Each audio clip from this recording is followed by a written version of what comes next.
Meus irmãos e irmãs, devotos de Santa Luzia, eu acredito que a antífona do Evangelho de hoje, ela por tantas vezes foi cantada, entoada, não só com a boca, mas acima de tudo com a alma, com o coração, desta a quem chamamos de padroeira, de protetora da visão, dos olhos. Vinde, ó Senhor, não tardeis mais, fazei o povo acabar com os seus crimes. É muito providente esta antífona presente aqui no lecionário da Palavra de Deus, que prepara o nosso coração, ou que preparou o nosso coração, que nos introduziu nestas palavras que Jesus dirigiu aos sacerdotes e aos anciãos do povo. Santa Luzia não era uma mulher, vamos assim dizer, em linhas gerais, entendida como os sacerdotes e os anciãos do povo. Não que ela não soubesse da lei, ela muito bem sabia, compreendia aquilo que estava prescrito na lei, mas Santa Luzia, ela queria viver, como de fato viveu, com intensidade, o projeto de Deus para a sua vida. Vocês sabem muito mais do que eu sobre a história de Santa Luzia, uma vez que esta comunidade já existe há tantos anos.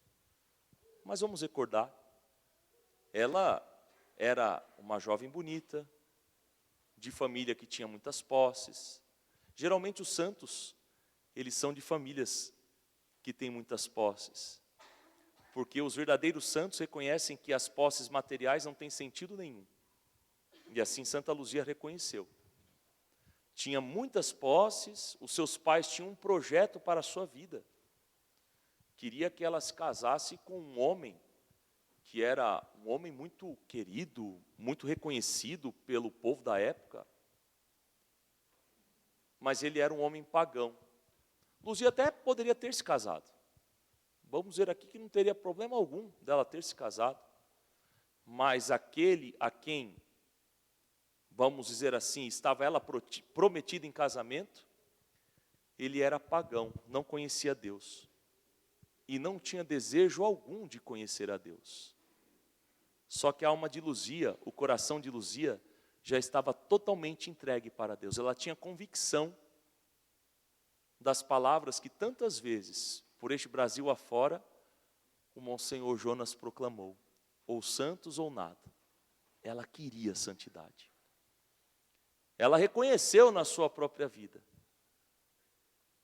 que só teria sentido a sua existência se ela se doasse inteiramente a nosso Senhor.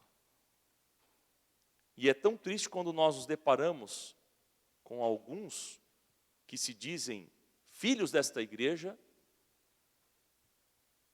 sacerdotes e anciãos do povo, que não têm a preocupação alguma de anunciar aos fiéis da comunidade que a nossa missão neste mundo não é outra a não ser buscar a nossa santidade. A santidade que passa por nós, seres humanos. A santidade que não é algo de outro mundo. A santidade que consiste em reconhecermos que a nossa vontade nunca poderá estar em primeiro lugar, em primeiro plano. A nossa vontade deve estar sempre em último lugar. Porque quem é discípulo de Jesus reconhece que sua vida tem sentido quando se faz a vontade dele, como Santa Luzia assim o fez. Ela foi levada para a frente de um prostíbulo, como nos conta a história, para que ela pudesse corromper o seu corpo e também a sua alma. E que Santa Luzia diz? Permitam-me, é tão recém ainda a Páscoa do Monsenhor Jonas, ou santos ou nada.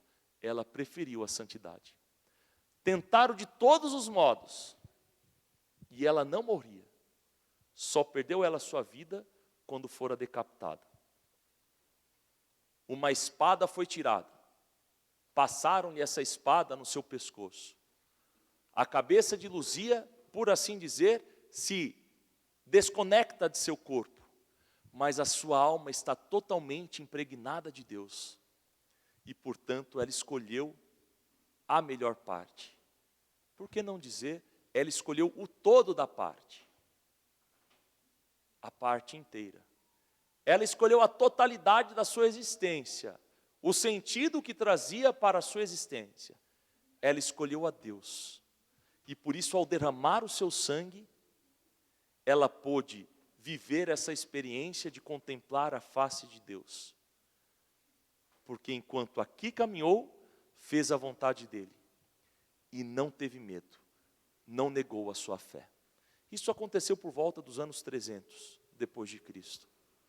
Luzia totalmente temente a Deus, Luzia totalmente em comunhão com Deus, preferiu ser santa. Não escolheu nada, outra coisa. Preferiu a santidade. Luzia é a santa daquele tempo e também a santa dos tempos de hoje.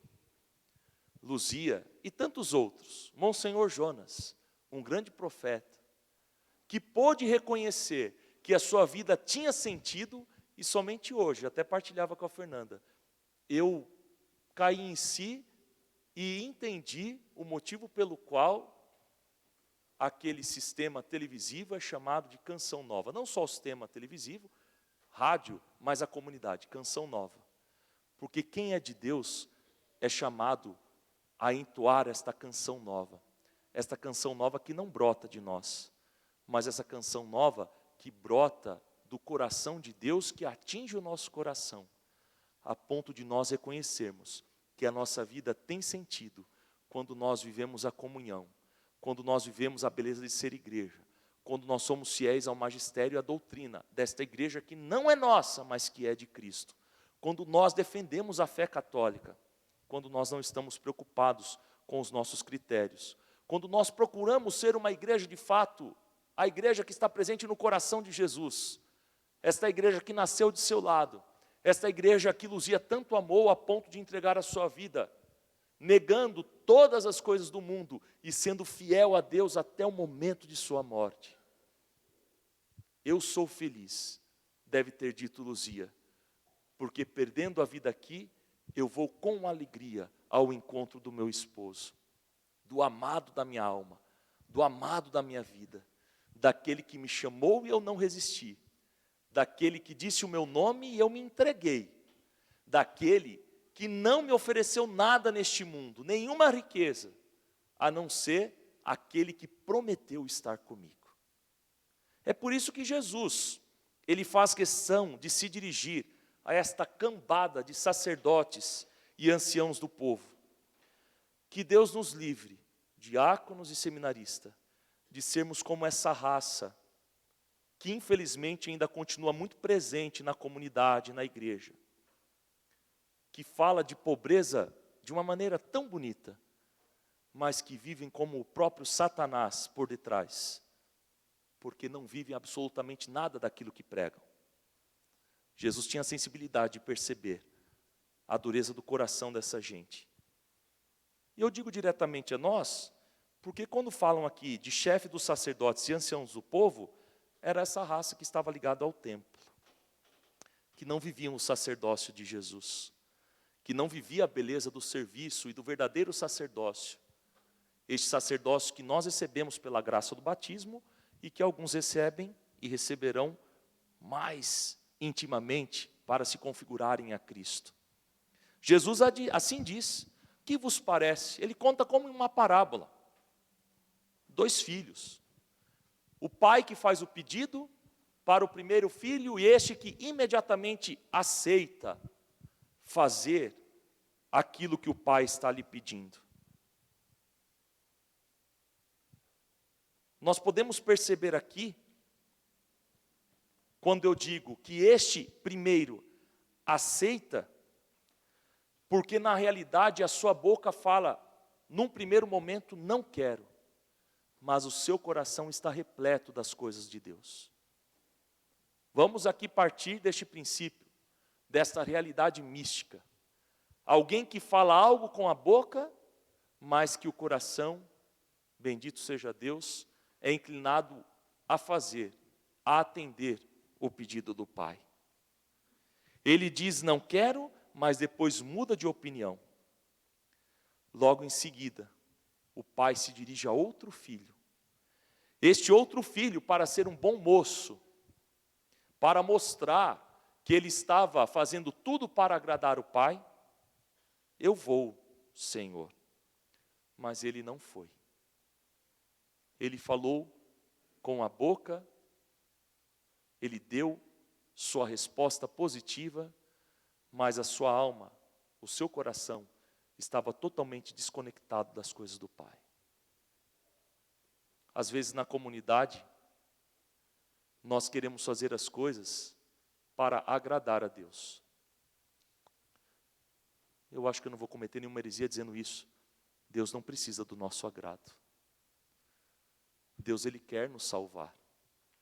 Agora basta pensar, saber, refletir, se nós queremos abraçar esta salvação. Senhor, eu vou dar a minha vida por Ti. E na primeira dificuldade, nós falamos mal de Deus. Ele nos esqueceu. Eu estou passando por isso e por aquilo. Ele nos abandonou. Ele não ouve o nosso clamor. E aí o Salmo vem nos mostrar outro caminho. Este infeliz gritou a Deus e foi ouvido. Quem são estes infelizes? Somos todos nós. O pecado nos torna infelizes. E mesmo diante do nosso pecado, o Senhor, Ele quer ouvir a nossa prece, o nosso pedido, quando nós gritamos de coração. Santa Luzia não só falou com a boca, mas com a boca e com o coração. Senhor, eu dou a minha vida por Ti. Senhor, eu quero fazer a Tua vontade. Prefiro perder a vida do que corromper a minha alma. Em contrapartida, hoje em dia nós temos visto o contrário. Tem muita gente preocupada em ganhar a vida aqui, em prejudicar o próximo, em perseguir o outro, em falar mal do outro. Tem muita gente preocupada com as coisas daqui e se esquece das coisas da eternidade, das coisas do céu. Nós não somos alienados quando falamos de eternidade. Nós não somos seres de outro mundo. Quando nós clamamos ao Senhor, vinde, ó Senhor, não tardeis mais. Fazei o povo acabar com os seus crimes. Não, nós somos filhos de Deus. Nós somos aqueles, apesar de nossas faltas, insisto, que desejam ardentemente experimentar este amor na nossa própria carne. Este amor que é exigente, porque nos faz, insisto, deixar de lado a nossa vontade, mas este amor que é livre, este amor que é doação, este amor que é desprendido de tudo e de todos, porque este amor nos garante a vida eterna. Este amor nos faz de fato perceber e, acima de tudo, viver que a nossa boca, que a nossa alma, ela deseja o Senhor, ela se gloria nele, e que de fato Ele ouve o nosso clamor, mesmo quando nós não somos capazes de perceber que Ele está conosco, ou que Ele caminha à nossa frente, ou que Ele está ao nosso lado. Santa Luzia, a chamada protetora dos olhos, daqueles que têm uma enfermidade dos olhos físicos, sem dúvida alguma, nós recorremos a ela, mas não nos esqueçamos, não adianta de nada nós termos uma boa visão se o nosso coração está totalmente cego. Se o nosso coração está como deste segundo filho. Este segundo filho que diz, sim Senhor, eu vou fazer tudo. Nós achamos que nós escondemos as coisas de Deus. Ah, quanta tolice. Com quanta dor pensar desta maneira, que esquecemos ou nos desviamos daquilo que é projeto de Deus, achando que nós podemos esconder as coisas dele, que nós podemos nos afastar do amor dele. Até podemos, mas ele não se afasta de nós. Até nos distanciamos, mas ele não se distancia de nós. Quanta ilusão. Triste ilusão pensar que nós podemos enganar a Deus. Eis que o Senhor, Ele nos dá estes sinais. Podemos percebê-lo no dia a dia de nossas vidas. Neste tempo do advento, nós o aguardamos de coração. Neste tempo do advento, nós podemos lembrar, por alguns motivos. Primeiro, porque o Senhor o chamou ontem, o Monsenhor Jonas. Segundo, porque as suas músicas são repletas da certeza do céu. Terceiro, porque o Senhor nos pede neste tempo que sejamos como Luzia, vigilantes, que estejamos sempre preparados, vigiando, porque o dia que o Senhor chegar, se estivermos preparados, Ele há de nos acolher. Como não lembrar? Vigia esperando a aurora, qual noiva esperando o amor. É assim que o servo espera a vinda do seu Senhor. Quem espera Jesus, espera feliz. Quem espera o Cristo, espera com o coração cheio de gratidão. Nós fazemos tantos planos, são inúmeros os planos que nós fazemos. Vou fazer isso, vou fazer aquilo, a paróquia já está toda planejada a partir ou para o ano que vem, e às vezes a gente esquece de colocar como plano primeiro Deus em nossas vidas. Apresse, Senhor, a nossa santidade, porque sabemos que o Senhor virá. Dai-nos, Senhor, a graça de olharmos para a Luzia e sermos homens e mulheres decididos. Ajuda, Senhor, esta comunidade a ser uma comunidade mais orante, uma comunidade mais de Deus. Ajuda, Senhor, a quebrar toda divisão que porventura possa pairar, não só nesta comunidade cuja a vossa filha, serva, Santa Luzia, nós celebramos, mas toda a rivalidade que porventura possa pairar em todo o nosso santuário. Que nós sejamos mais de Ti, Senhor. Que nós possamos dizer com a boca e o coração, sim, Senhor, eu vou, eu quero fazer a Tua vontade. Eu quero fazer a Tua vontade e quero viver da certeza de que não posso, ou de que não podemos, queremos viver da certeza, falo por vocês, de que não podemos continuar no pecado, mas que podemos reconhecer as nossas misérias e voltar o nosso coração para Deus. Olha que beleza, como dizia logo no início desta homilia, Santa Luzia foi levada a um prostíbulo, mas ali ela não se permitiu corromper, nem o seu corpo, nem a sua alma. O seu testemunho, com certeza, pôde ter atingido o coração de tantas mulheres e homens que estavam naquele lugar. Afinal de contas, o próprio Jesus nos diz, em verdade vos digo, que os publicanos e as prostitutas vos precedem no reino de Deus. Imagine só, hein? Futuro Padre Jean, diáconos, irmãs e irmãos, você que reza conosco, de sua comunidade, santuário doméstico, eu chego lá no céu, na porta do céu. Será que é elevador, escada? Não sei, enfim. Aí eu estou chegando lá, aí eu olho lá, tanta gente que cometeu tanto pecado, tanta gente que foi prostituta, publicano. Aí o Senhor vai dizer para mim, olha, Padre Márcio Felipe, desce um pouquinho, vai para o descanso. Vai lá para o purgatório. Se ele falar isso, eu já vou soltar um rojão. Tira um rojão assim. Pá! O problema é se ele disser assim, olha, não lhe conheço. Fazer a vontade de Deus, portanto, meus irmãos, minhas irmãs, é poder querer conhecê-lo. É seguir o exemplo dos santos. Não siga exemplo de quem instituiu ONG, quem faz caridade. Caridade todo mundo faz. A igreja é a primeira a fazer caridade. Mas a caridade que a igreja faz, ela é diferente, porque não só caridade de alimentar o pobre, a igreja está preocupada, porque é a igreja de Cristo, em levar as pessoas para o céu. Então, vamos ouvir o apelo de Deus para nós. Vamos olhar para o exemplo dos santos. Afinal de contas, se nos alimentamos da palavra da Eucaristia, nós podemos nos convencer que este sacramento nos faz ser semelhantes a Luzia, porque ela procurou ser semelhante a Jesus. Seguiu os passos dele, deu a sua vida por ele, e muito feliz foi ao encontro daquele que a chamou e permaneceu fiel a ela, com ela, e no momento mais difícil de sua vida, quando ela perdeu a sua vida para este mundo e ganhou a sua vida para a eternidade. A Jesus a quem Santa Luzia seguiu e serviu, louvor e glória pelos séculos dos séculos.